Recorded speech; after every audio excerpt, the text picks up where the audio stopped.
Hola estudiantes. Bienvenidos a la primera clase de Física General 1. Soy Raquel Vieira y seré su profesora este semestre. Espero que les guste el curso tanto como a mí, porque les va a resultar muy útil para entender mejor cómo funciona el mundo y no hacer el tonto en otras asignaturas. Comencemos. El curso consta de 6 temas separados informalmente en 3 bloques. En la nivelación revisitaremos algunos conceptos útiles y puliremos un poco la matemática requerida para afrontar los ejercicios como trigonometría o vectores. Digo revisitar porque este contenido está presente en el programa de bachillerato. Si lo han olvidado es momento de refrescar, si no lo han visto es tiempo de aprender y si entienden todo pues, siga así. Empieza física propiamente dicha con cinemática, nuestro tema más largo, que nos tomará unas 5 semanas. Aquí estudiaremos el movimiento de traslación en una línea, circunferencia y parábola de manera analítica y gráfica. Estos dos temas, bueno, esencialmente cinemática ya que la nivelación está implícita será el material del primer examen parcial. Siguen dinámica junto a trabajo y energía. Son temas más cortos y no dependen tanto de cinemática. Conforman el material del segundo examen parcial. Este es el corazón del curso. No pueden presumir que saben Física General 1 sin manejar estos conceptos. El penúltimo tema, cantidad de movimiento, es muy sencillo si se maneja trabajo y energía. No nos extendemos mucho en esta sección, aunque tiene mucho potencial, dado que el último tema es más complejo y tenemos que dedicarle tiempo, estamos hablando de rotación. Aquí hay un poco de todo. Cinemática, sí. Dinámica, sí. Trabajo y energía, sí. Hay que manejar toda la materia, más lo nuevo, para comprender y resolver situaciones de movimiento rotacional.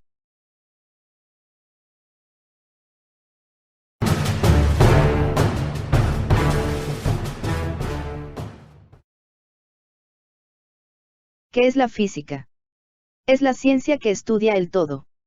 Eso no quiere decir que las otras ciencias se queden sin trabajo. Es una cuestión de enfoque. La física aborda los problemas descomponiendo el todo en sus componentes más fundamentales y luego trata de reconstruir a la naturaleza describiendo las interacciones entre dichos componentes. Suena a lo que hacen todas las ciencias, pero no es así. La física obsesivamente divide y divide. Imagine un órgano cualquiera del cuerpo humano. El páncreas, por ejemplo. 1. Divídalo hasta sus átomos, o más allá. 2. Trate de explicar cómo funciona desde sus partes fundamentales sin invocar ninguna otra ciencia. 3. Descienda a la locura. 4. Llame a un endocrinólogo. Entonces la física es inútil. Para nada.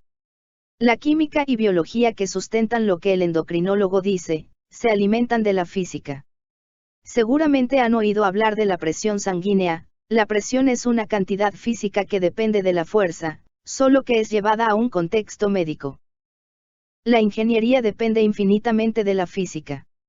No es posible estudiar la resistencia de un material sin un poco de Newton o diseñar chalecos antibalas sin manejar los conceptos de cantidad de movimiento lineal y energía cinética. Y es que la física es una ciencia muy amplia, estudia desde lo grande a lo pequeño. Trata temas como la electricidad, el sonido y las transformaciones de energía que hicieron posible la revolución industrial. En este curso nos enfocaremos en una de sus ramas, la mecánica, que estudia el movimiento de los cuerpos. Tanto por razones históricas, ya que fue la primera que se desarrolló, como prácticas, dado que influye en otras ramas. Como cualquier otra ciencia, la física depende de modelos, que no son más que descripciones simples del objeto de interés. Estas descripciones son en forma de magnitudes numéricas denominadas magnitudes físicas. Hay 3 magnitudes fundamentales que nos van a servir como bloques de construcción para crear magnitudes nuevas y son la longitud, la masa y el tiempo. La longitud es la distancia entre 2 puntos en el espacio. En el Sistema Internacional de Unidades, SI, se mide en metros, unidad denotada por una m minúscula. La masa es la cantidad de materia en un cuerpo. Su unidad SI son los kilogramos, denotados por una K minúscula, no mayúscula como se ve a veces, y una G también minúscula. No confundir con la cantidad de sustancia, otra magnitud utilizada ampliamente en química que se mide en moles. Finalmente, el tiempo es la duración de un evento. Su unidad SI es el segundo, denotado por una letra S minúscula. Evite la abreviatura SEG. U otras similares ya que son incorrectas y usted se verá como un tonto. Tampoco es necesario poner un punto después de las unidades, se verá más tonto. Para hablar de longitudes, masas y tiempos de forma general se utilizan las letras L, M y T. Pronto veremos cómo se emplean en análisis de Menschenels. Adicionalmente, estas unidades son poco prácticas fuera de su escala natural. Medir una longitud muy pequeña como un diámetro atómico en metros lleva más de 10 decimales, igualmente para el otro extremo al tratar longitudes a escala planetaria en millones de metros. Eso se resuelve fácilmente con notación científica y el uso de prefijos métricos. Las maneras correctas de escribir las unidades de uso común son las mostradas. No hay otra manera porque la ciencia es universal. Los símbolos son los mismos en cualquier lugar del mundo. A ver si los convenzo, vamos a ver lo que realmente están diciendo cuando escriben mal las unidades. Si la K mayúscula es el símbolo de Kelvin, la unidad de temperatura, eso quiere decir que realmente están escribiendo Kelvin metro y Kelvin gramo en vez de kilómetro y kilogramo. Y la cosa se pone peor. Muchos estudiantes han justificado que escriben SEG en vez de una S minúscula para que no se confunda con un 5. Esos estudiantes están utilizando segundos o gramos como unidad, están midiendo más que tiempos allí no. La recomendación es que aprendan a escribir y utilicen el símbolo correcto. Como se comentó anteriormente, las unidades se pueden reescalar utilizando el prefijo apropiado y notación científica. La notación científica se aprovecha de que nuestro sistema de numeración es decimal, es decir de 10 en 10 para reescalar valores muy grandes o muy pequeños de manera compacta. Solo hay que construir una base y multiplicarla por 10 elevado al número de ceros que hay que poner o quitar a la base para recuperar el número original. Si el exponente es positivo, se añaden ceros a la derecha obteniéndose un número más grande. Si el exponente es negativo, la coma debe correrse hacia la izquierda, resultando en un número más pequeño. Generalmente la base es un número entre 1 y 9, aunque no estamos obligados a que así sea, seguiremos el criterio en la medida de lo posible. Veamos algunos ejemplos. 6 está entre 1 y 9, así que no hay que quitar o añadir ceros a la base, por eso el exponente es 0. ¿Qué pasa con 755? Si convertimos la base en 7,55 debemos correr la coma 2 lugares hacia la derecha para recuperar el número original 755. Para 0,0031 tomamos como base 3,1 debemos correr la coma 3 lugares para pasar de 3,1 a 0,0031. Probemos el camino contrario, a que es igual 8,07 por 10 a la 4 y por 10 a la menos 4. En un caso se corre la coma hacia la derecha resultando 80.700 y en el otro hacia la izquierda obteniéndose 0,000807. Por último, a que es igual 0,9 por 10 a la menos 1. Debemos correr la coma un lugar hacia la izquierda así que resulta 0,09. A continuación, una tabla con los prefijos que aumentan la unidad base, sea metro, gramo o segundo, entre otros, con sus respectivos símbolos y valores. Pueden ver que todos los exponentes son positivos. Como nuestros problemas más comunes viven en una escala cotidiana, de esta tabla nos interesa el prefijo kilo, cuyo valor es 10 a la 3 o lo que es lo mismo 1000. De que es el único prefijo cuyo símbolo tiene dos letras, DA. Los prefijos de kilo en adelante son comunes en computadores, por ejemplo, en megabyte, gigabyte y terabyte. Desde kilo los exponentes aumentan de 3 en 3, 3, 6, 9, 12, etc. También están los prefijos que reducen la unidad base, por lo tanto, los exponentes son negativos. De aquí nos interesan centi y mili. micro, nano y pico son comunes en electricidad, útiles en física general 2. Antes de empezar con las conversiones de unidades, conviene repasar 3 propiedades básicas de las potencias. Las primeras 2, son válidas solo si las bases A son iguales. La última, también llamada potencia de una potencia, es la razón por la cual un cuadrado y una raíz se cancelan. Nuestro primer encuentro con las conversiones será pasar unidades métricas a unidades métricas. Este método es útil cuando se viaja entre prefijos muy lejanos. La fórmula es muy sencilla. Sea I inicial y F final, vamos a ponerla a prueba en un ejemplo. Convertir 1629 milímetros a kilómetros. En primera instancia, noten que vamos de una unidad menor que la base a una unidad mayor. Entonces el resultado nos debe dar un número pequeño. Un número pequeño tendrá una potencia negativa. Si seguimos la fórmula, valor es la base, que en ese caso vale 16,29, y la unidad vieja es milímetros. Del lado derecho va el valor de nuevo por 10 a la el prefijo inicial, en este caso mili, que según la tabla vale -3 menos el prefijo final que es kilo y vale 3, entonces es 10 a la -3 menos 3, y por último la unidad nueva que es kilómetros. Como -3 menos 3 es -6, resulta 16,29 por 10 a la -6 kilómetros. Si llevamos la base a un número entre 1 y 9, opcional, pero es lo que se suele hacer. La nueva base será 1,629. Para ir de 1,629 a 16,29 debemos correr la coma hacia la derecha un lugar, o lo que es lo mismo multiplicar por 10 a la 1. Sabemos que multiplicar dos potencias con bases iguales se puede reescribir como una suma, resultando 10 a la 1 menos 6, que es -5. El resultado final es 1,629 por 10 a la -5 kilómetros. Como supusimos al principio, nos dio un número muy pequeño. Vamos con otro ejemplo. ¿Cuántos son 0,45 gramos en picogramos? Vamos de una unidad base a una unidad más pequeña. Nos debería dar un número muy grande. La base es 0,45, gramo es una unidad base, así que el prefijo vale 0 y pico según la tabla vale 10 a la -12. Como menos por menos es más, el -12 se vuelve +12. Finalmente llevamos la base a un número entre 1 y 9 corriendo la coma adecuadamente, obteniendo 4,5 por 10 a la 11 picogramos. Un número muy grande, a juzgar por su potencia positiva.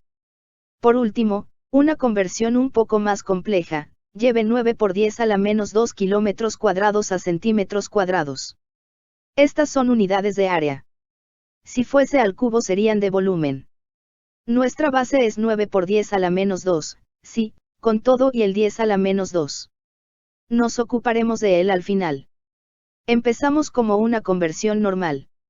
Kilo vale 3, centi vale -2. Pero como son kilómetros y centímetros cuadrados hay que elevar toda la potencia al cuadrado. Porque si no estarían haciendo una falsa equivalencia entre kilómetros cuadrados y centímetros sin el cuadrado. Al calcular 3 menos -2 nos da 3 más 2, que es 5. ¿Recuerdan la potencia de una potencia? Que es 10 a la 5 elevado al cuadrado. Pues, el 5 y el 2 se multiplican resultando 10. El centímetro elevado al cuadrado también sufre metamorfosis y se vuelve centímetro cuadrado. Nos queda deshacernos del 10 a la -2. Como tenemos dos potencias con la misma base, simplemente sumamos los exponentes. Quedando 9 por 10 a la 8 centímetros cuadrados. Las leyes comprenden las fórmulas y definiciones que utilizaremos para resolver problemas o en general, describir situaciones físicas. No son absolutas.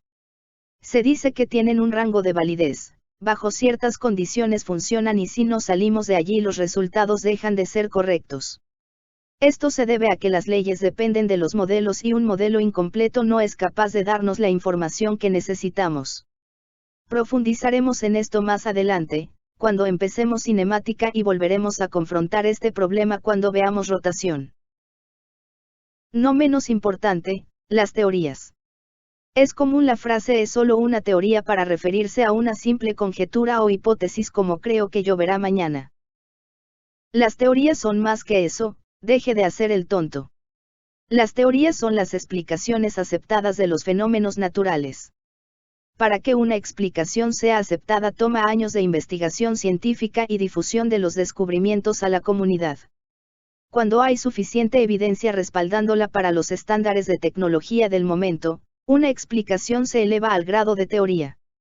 Al igual que las leyes no son absolutas, no tanto por el rango de validez, sino por el paso del tiempo. Es posible que descubrimientos futuros hagan más favorable una teoría sobre otra o incluso, resucitar una teoría desechada de entre los muertos. Por eso se dice que son explicaciones aceptadas. No podemos estar 100% seguros, pero sí acordar a juzgar por la evidencia de que lo más probable es que las cosas sean de cierta manera. Otro aspecto en el que se hace el tonto bastante es con las letras griegas. Cada tema trae toneladas de definiciones nuevas. Toda magnitud tendrá asociada una letra o símbolo común. Hay solo 26 letras, descontando la ñ, que podemos utilizar para bautizar a las variables, así que nos va a tocar pedir prestado al griego. ¿Cómo estamos con las letras griegas? Vamos a separarlas en mayúsculas y minúsculas. De todas las mayúsculas nos interesarán dos que son delta y sigma. Delta aparecerá no como nombre de variable, sino representando una operación. Cuando digamos delta algo, estaremos pidiendo el algo final menos el algo inicial. Delta mide tasas de cambio, diferencias entre estados de algo. Sigma también representará una operación, la de sumatoria, sumar todos los valores que cumplen alguna condición. Es conveniente para abreviar fórmulas. Nos serán más útiles las minúsculas. ¿Cuántas de estas conocen? Alfa, beta y pi son súper comunes. Alfa y beta son nombres habituales de ángulos. Alfa también se emplea en rotación. Pi es imperdible cuando hay una circunferencia involucrada. Un poco menos comunes, gamma y phi. También se emplean para denotar ángulos. Es común ver a phi transcrita como phi, pero esa es la versión en inglés, en español es literalmente fi, phi. Por su incómodo parecido con el símbolo de vacío phi también tiene una variante cursiva. Pueden identificar a tau. Tau se emplea en rotación para denotar al momento de fuerza o torque, también aparece en algunas fórmulas como constante de tiempo, pero eso ya les tocará en otros semestres. La última letra griega es la omega. Su versión minúscula es parecida a una W un poquito curva, se utiliza para representar rapideces angulares. No confundir con una W, que representa otra magnitud muy diferente y también una unidad. ¿Cómo llaman a la letra que nos falta? Les doy una pista, no se llama tita y tampoco teta. Se acabaron los nombres. Algunos locos hasta la llaman teita, pero su verdadero nombre es zeta. Quizás se nieguen a creerme, pero si van a la página de la Real Academia Española verán que es verdad. Y para mayor desgracia no es un cambio reciente, se llama así desde 1992, ninguno de ustedes había nacido. El nombre incorrecto teta viene de la transcripción en inglés theta. Para nosotros la H es muda, así que TH se vuelve erróneamente TE. Aquí nos juega una mala pasada ser latinos, porque nuestra S y nuestra Z son indistinguibles y hay otra letra griega que comúnmente se llama Z también, está entre epsilon y eta. Los reto a llamarla por su nombre y divertirse con las reacciones de la gente que trate de corregirlos. Hemos estado hablando de ángulos, pero ¿cuál es el caso con ellos? ¿Cómo los definiríamos? Los necesitamos. Sí y bastante. Una definición amigable es la siguiente: un ángulo mide la diferencia de dirección entre dos rectas. Tomen una recta paralela a otra. Si las superponemos veremos que no hay diferencia de dirección. Pasa lo mismo si las giramos. Mientras sean paralelas entre sí, la diferencia entre ellas será cero. Si asignamos una unidad, estaríamos hablando de 0 grados. En cambio, si las rectas apuntan en distintas direcciones pasa esto. Vamos a juntarlas en un origen común. Para que la horizontal coincida con la diagonal tendríamos que rotarla 30 grados o equivalentemente, menos 330 grados. Y es que siempre podemos definir un ángulo interno y uno externo. En general se trabaja con el interno, que vale 30 grados en este ejemplo, porque es menos engorroso. Noten que hay una diferencia de signos entre uno y otro. Vamos a seguir la convención más común. Ángulos medidos contrarios a las agujas del reloj son positivos, ángulos horarios son negativos. Una manera abreviada de decir antihorario positivo que usan los libros para indicar qué convención siguen es el símbolo mostrado arriba. Pero los grados no son la unidad oficial de ángulos. Son solo la más popular. La unidad SI son los radians, símbolo RAD. Los radians son unidades derivadas muy especiales. No tienen dimensión, son fantasmas, por así decirlo. Veamos por qué. Supongamos que tenemos una circunferencia y queremos medir el perímetro de un pedazo de ella.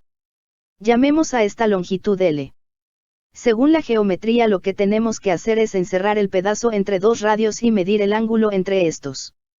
La longitud vendrá dada por el ángulo Z medido en radians por el radio. Digamos que fuimos con una cinta métrica y medimos el perímetro y el radio. Con esto, el ángulo Z está a un despeje de distancia. Hagamos nuestro primer análisis dimensional.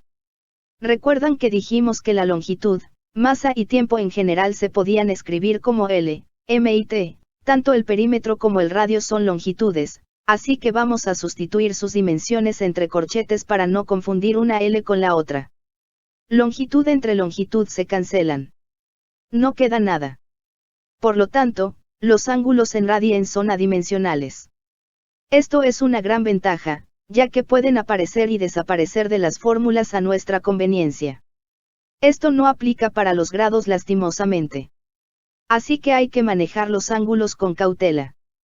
Recordar que, pi radians equivale a 180 grados. Otros ángulos comunes con sus respectivos valores en grados y radians son los siguientes. 0 grados. 30 grados. 45 grados. 60 grados.